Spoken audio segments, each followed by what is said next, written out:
Selamat malam pendengar setia radio Kairos 10,8 FM dimanapun kita berada. Apa kabarnya semua? Semoga kita tetap sehat dimanapun kita berada. Buat yang lagi beraktivitas hari ini, semoga harinya berjalan dengan baik.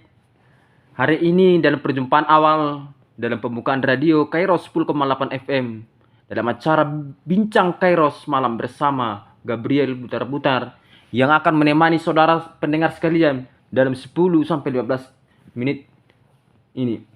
Sebelum kita mendengarkan pemaparan tema tentang gereja yang melayani yang disampaikan oleh salah satu narasumber yang cukup terkenal dan hebat dengan segudang pengalaman dan torehan pencapaian akademik luar biasa di bidang praktika ini, yang cukup malang melintang ke sana kemari dalam membahas tentang tema ini. Sebelum ke sana, ada pantun yang menyapa kita sekalian bagi para pendengar setia Kairos 10,8 FM. Duduk di meja sambil makan, pemandangannya hutan ilalang. Beribu terima kasih saya aturkan kepada saudara-saudari pendengar yang telah bergabung saat ini. Mari merapat dan fokuskan dalam perbincangan kita hari ini. Kepada Bapak narasumber kita saat ini sudah di depan saya sendiri dengan akan semangat yang luar biasa akan membawakan kita dalam 10-20 menit ini. Kepada Bapak narasumber, bagaimana kabarnya hari ini? Kabar baik, Pak. Oke, luar biasa, cukup semangat bagi pendengarnya radio saat ini. Kita persilahkan untuk memperkenalkan diri dan selanjutnya menyampaikan pemaparan tema kita hari ini. Dipersilahkan kepada Bapak narasumber. Baik, terima kasih. Terima kasih kepada host yang telah mengundang saya di radio Kairos FM 10,8. Terima kasih. Saya perkenalkan diri, nama saya Nathanael Tumanggor STH. Dan di sini kita akan membahas tentang gereja yang melayani 10-15 menit ke depan. Di sini kita membahas gereja yang melayani. Terlebih dahulu kita memahami bagaimana itu gereja yang melayani. Gereja adalah karakteristik gereja yang dilakukan secara adil dan berdasarkan kasih di tengah jemaat dan masyarakat. Gereja yang berdiri di tengah-tengah masyarakat tidak dapat terlepas dari realita kehidupan yang sedang dialami oleh jemaat dan masyarakat. Kehidupan jemaat dan masyarakat pada saat ini sedang diperhadapkan dengan masalah kemiskinan. Gereja harus mampu melaksanakan tugas dan panggilannya di tengah-tengah dunia, yakni marturia, koinonia, dan juga diakonia. Diakonia merupakan salah satu dari tugas dan panggilan gereja dalam menjawab permasalahan yang dialami oleh jemaat serta masyarakat, khususnya permasalahan kemiskinan. Diakonia yang dilakukan oleh gereja diharapkan dapat benar-benar membantu jemaat dan masyarakat keluar dari kemiskinan. Gereja adalah persekutuan orang-orang percaya kepada Tuhan Yesus untuk bersaksi, bertumbuh, dan hidup di dalam Kristus.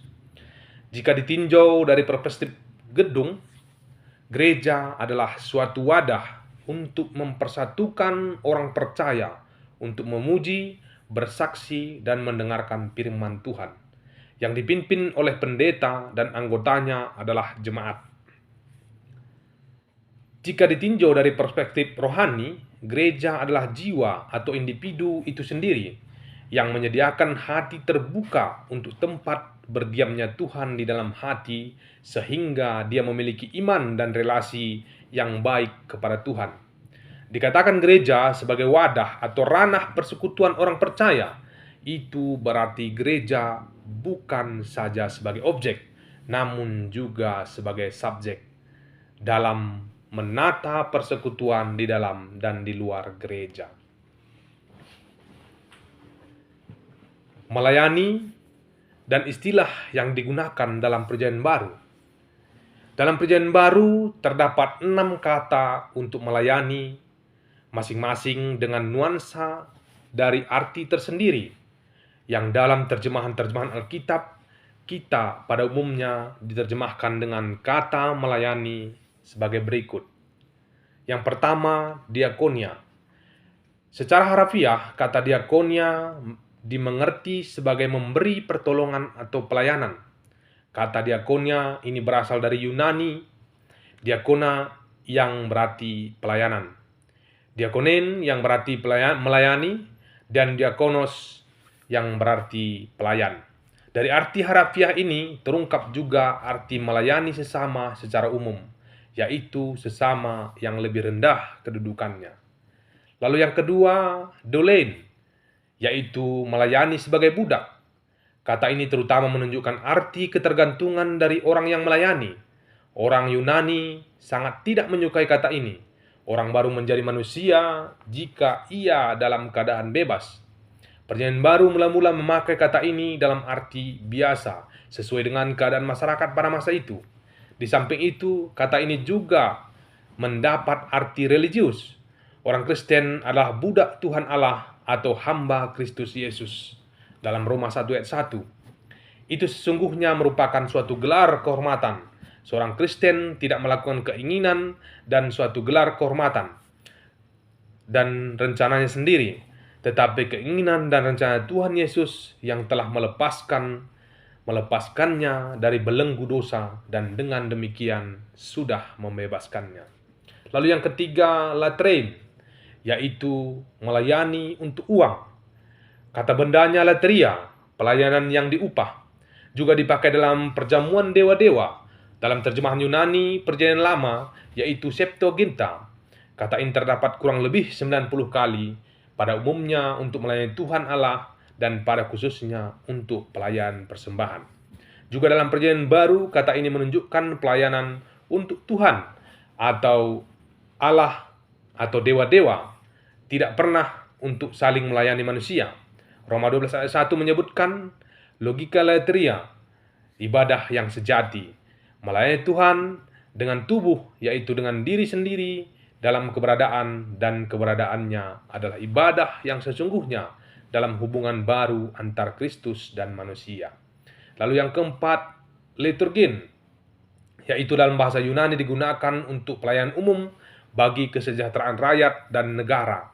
Dalam Septuaginta, arti sosial politik ini pertama sekali dipakai di lingkungan pelayanan di kuil-kuil.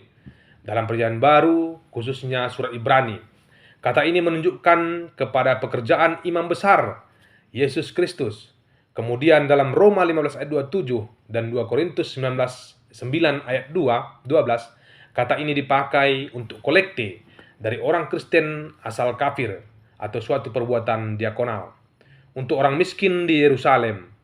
Dari kata inilah berasal kata liturgi, yaitu suatu kata ibadah dalam pertemuan jemaat. Lalu yang kelima, terapein, yaitu menggarisbawahi kesiapan untuk melakukan pelayanan ini sebaik mungkin. Kata ini juga di tempat lain dipakai sebagai sinonim dari menyembuhkan. Lalu yang terakhir, hupertein, yaitu menunjukkan suatu hubungan kerja, terutama relasi dengan orang untuk siapa pekerjaan itu dilakukan. Kata ini berarti si pelaksana memperhatikan instruksi si pemberi kerja. Dari semua kata di atas yang artinya saling berkaitan. Kelompok kata diakonen mempunyai nuansa khusus mengenai pelayanan antar sesama yang sangat pribadi sifatnya. Kata-kata tersebut di atas di sana sini menunjukkan arti diakonal. Ada hubungannya antara liturgi dan diakonia, sementara terapeu adalah arti perawatan orang sakit, erat kaitannya dengan apa yang dimaksudkan dengan diakonia. Demikian yang bisa saya paparkan. Wow, sangat luar biasa sekali saudara-saudara pendengar setia Kairos 10,8 FM. Dengan pemaparan yang singkat dan cukup luar biasa. Sangat-sangat luar biasa tentunya kita rasakan dengan semangat narasumber kita hari ini, dengan sukacitanya, dengan membawakan materinya hari ini. Masih pendengar yang masih setia mendengarkan acara ini secara berlangsung. Bagi pendengar setia Kairos FM yang mengalami kebingungan dan makin tambah bingung yang dibuat oleh narasumber kita, Jangan lupa menyampaikan pertanyaan atau masukan di mana kebingungannya dan di mana yang membuat makin sasar.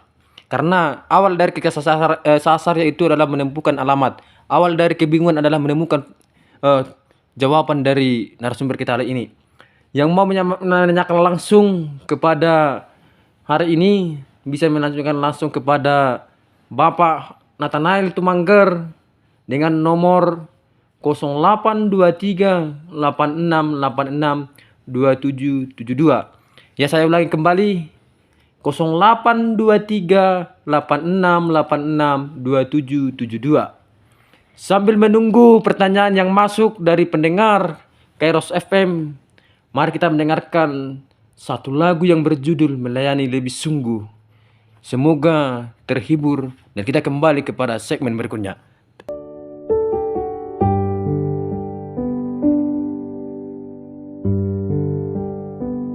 Melayani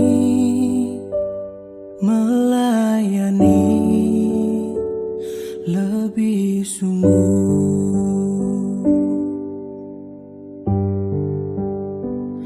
melayani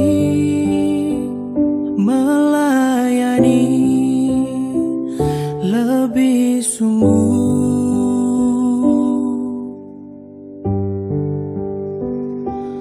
Tuhan lebih dulu melayani kepadaku, melayani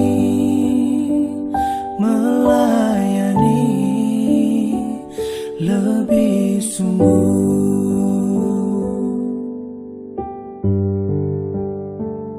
Mengasihi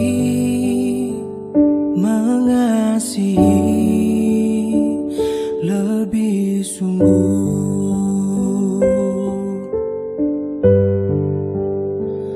mengasihi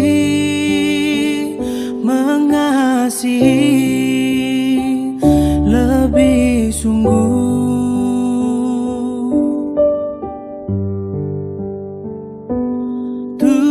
Tuhan lebih dulu mengasihi kepadaku,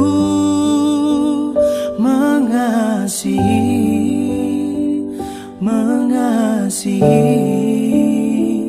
lebih sungguh.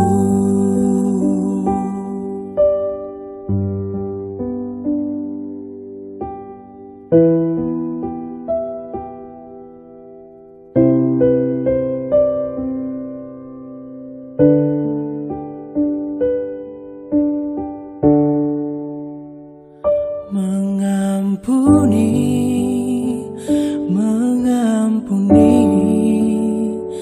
lebih sungguh,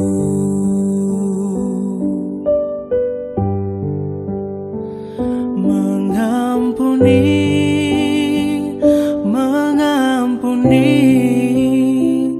lebih sungguh.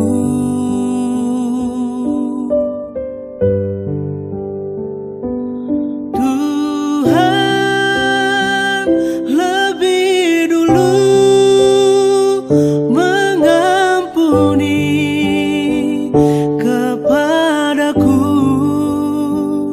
mengampuni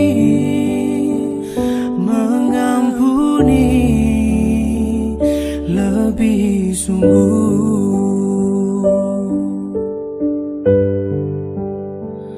mengampuni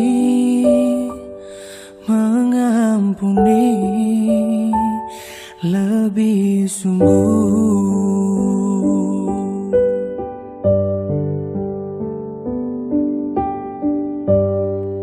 Oke, kembali lagi pendengar setia Kairos FM.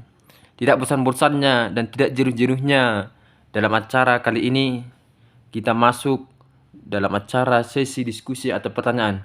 Bagaimana dengan narasumber? Apakah sudah ada dari pendengar kita yang menanyakan?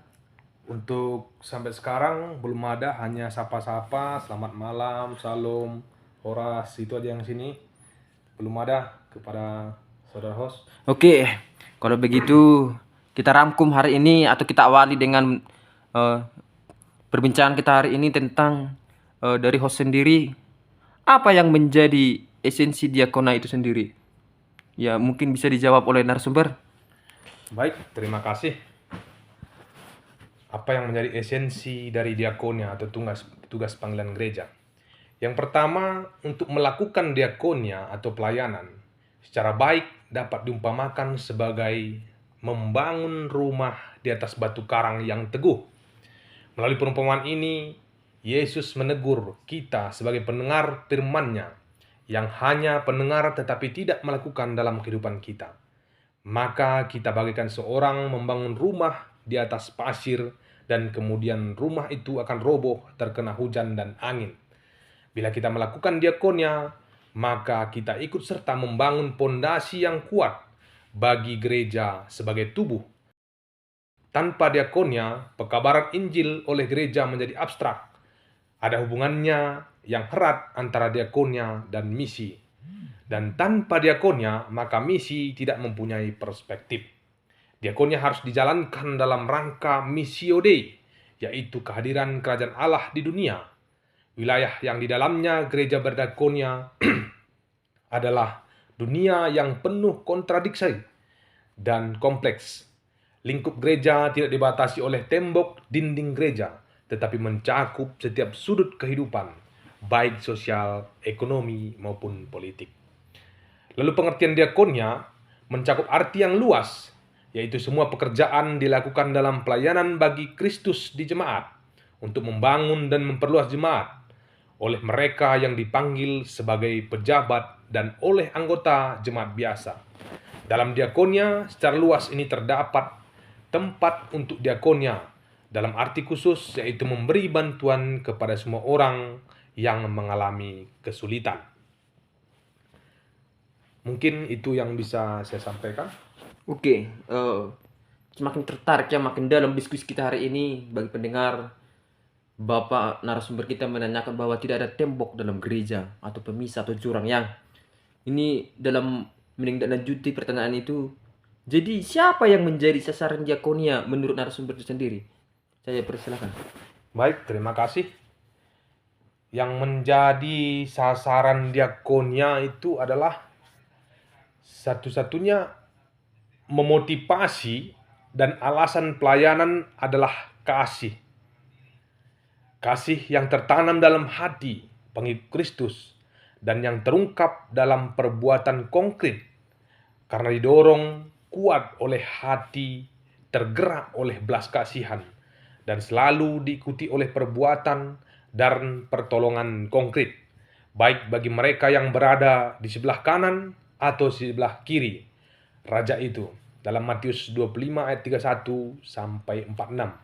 Yang dimaksudkan Yesus dengan salah seorang dari saudaraku yang paling hina ini adalah mereka yang tidak punya nama, alamat, dan tidak punya atap.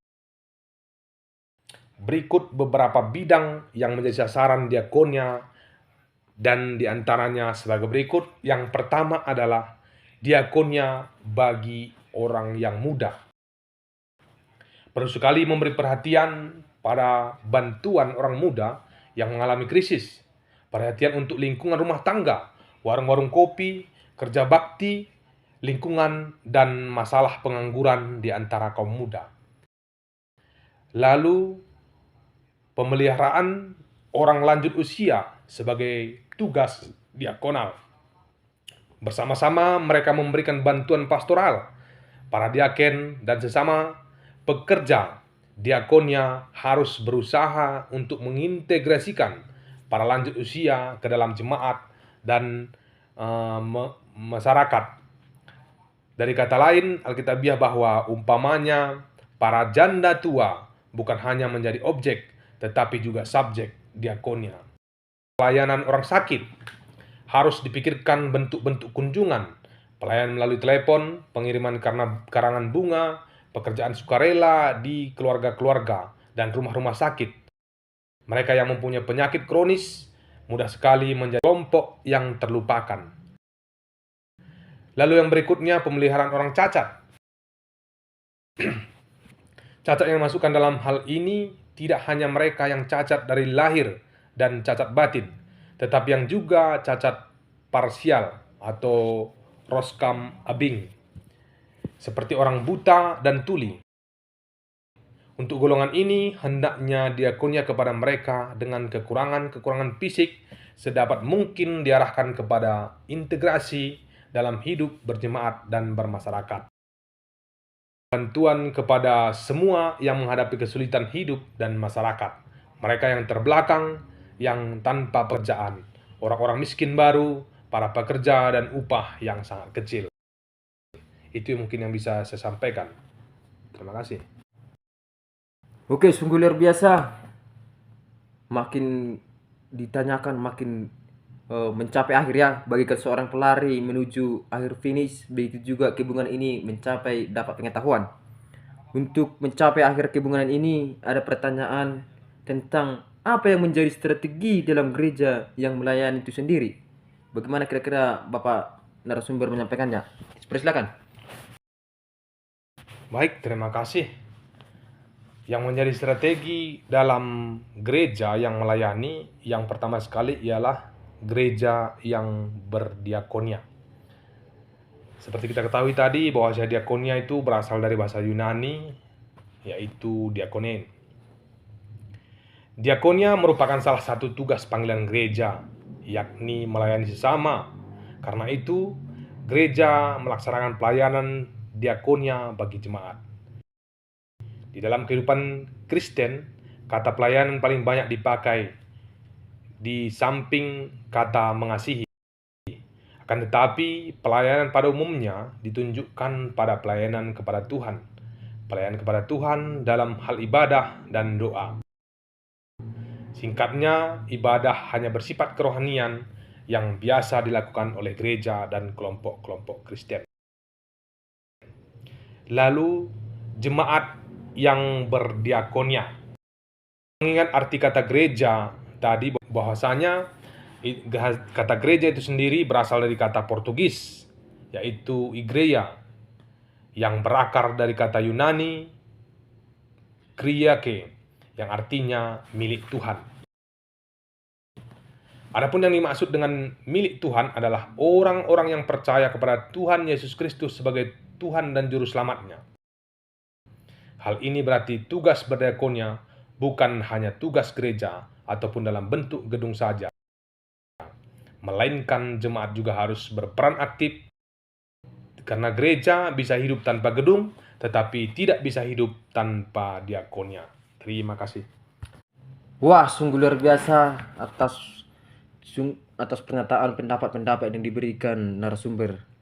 Tetapi oleh karena waktu kita membatasi pertemuan kita lewat radio Kairos FM ini, bahwa sudah waktunya kita untuk mengakhiri atau mau mengunjungi dalam pertemuan ini. Kita sudah melewati suatu segmen-segmen dalam pertemuan hari ini. Sekarang mari kita mendengarkan kesimpulan atau statement dari narasumber untuk merangkum seluruh isi dari acara kita hari ini. Dipersilakan kepada Bapak narasumber untuk menyampaikan kesimpulan dan statement penghujung di acara kali ini. Persilakan. Baik, terima kasih. Dalam acara kita gereja yang melayani, di sini dari kesimpulan keseluruhan apa yang kita dengarkan tadi, bahwasanya dalam perspektif gedung, gereja adalah suatu wadah untuk mempersatukan orang percaya untuk memuji, bersaksi, dan mendengarkan firman Tuhan, yang dipimpin oleh pendeta dan anggotanya adalah jemaat. Jika ditinjau dari perspektif rohani, gereja adalah jiwa atau individu itu sendiri. Lalu yang kedua ialah diakonia masa kini menggerakkan jemaat untuk benar-benar menjadi jemaat yang diakonal. Artinya, gereja yang sungguh-sungguh berperan dalam mewujudkan panggilannya sebagai gereja yang melayani. Lalu, dasar yang paling penting dalam diakonia adalah Yesus Kristus itu sendiri. Demikian juga dengan apa yang dilakukan oleh Yesus sendiri, baik melalui mujizat-mujizatnya, kata-kata kutukan, keadilan, peneguhan, keajaiban, dan anugerah. adalah hal-hal yang menjadi dasar diakonia yang memberikan arah kepada kita untuk melakukan pekerjaan diakonal kita. Dasar pelaksanaan diakonia gereja beranjak dari hal yang paling ditekankan oleh Yesus, yaitu kedatangannya bertujuan untuk melayani. Dapat kita lihat dalam Markus 10 ayat 45. Terima kasih, itu yang bisa saya sampaikan kepada pemirsa radio Kairos 10,8. Dan kepada para pendengar setia radio Kairos 10,8 FM, kami mengucapkan terima kasih dan sampai jumpa kembali di minggu depan di acara kita berbincang santai. Terima kasih. Oke, terima kasih untuk kebersamaan kita hari ini di acara Kairos FM 10,8 yang kita telah menjalani acara di acara. Terima kasih kepada Kairos FM yang telah menjadi wadah penginjilan untuk semua orang, menambah pengetahuan. Dan kepada narasumber, saya ucapkan terima kasih Bapak Nathanael Tumangger. Tuhan memberkati setiap pelayanan Bapak, dan juga Tuhan memberkati segala pekerjaan dan keluarga dimanapun berada. Masih semangat Pak? Semangat. Oke, kita mengakhiri perbincangan kita hari ini yang sudah berpartisipasi dan setia kepada pendengar Kairos FM dimanapun berada. Tuhan Yesus memberkati. Akhir kata saya ucapkan Horas Majua Jua Yahubu. Terima kasih.